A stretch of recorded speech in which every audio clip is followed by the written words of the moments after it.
જય જિનેન્દ્ર. મારું નામ હૃદાંગ દોશી છે અને હું શ્રેનેક રાજા બનીને ભગવાન મહાવીરના સંદેશ દેવા ઉપસ્થિત થયો છું. મારા પ્રિય નગરજનો, આજનો દિવસ ખૂબ મંગલમય છે કેમ કે આપણા નગરમાં ભગવાન મહાવીર પધાર્યા છે.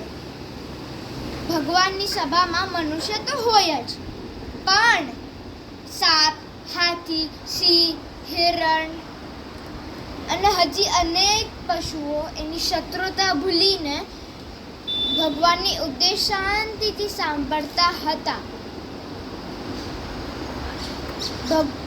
ભગવાને કીધું હતું, હે ભવ્ય જીવો, આ સંસારમાં ક્યાંય સુખ નથી.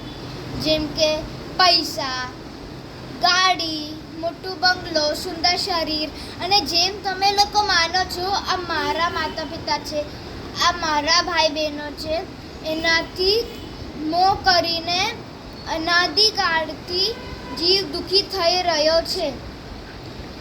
એની માટે પરથી ખસો અને સ્વમાં બસો અને ભગવાનની વાણી પર શાંતિથી વિચારીને મોક્ષ પ્રાપ્ત કરજો. ભગવાન મહાવીરની જય હો. ભગવાન મહાવીરની જય હો. જય જિનેન્દ્ર.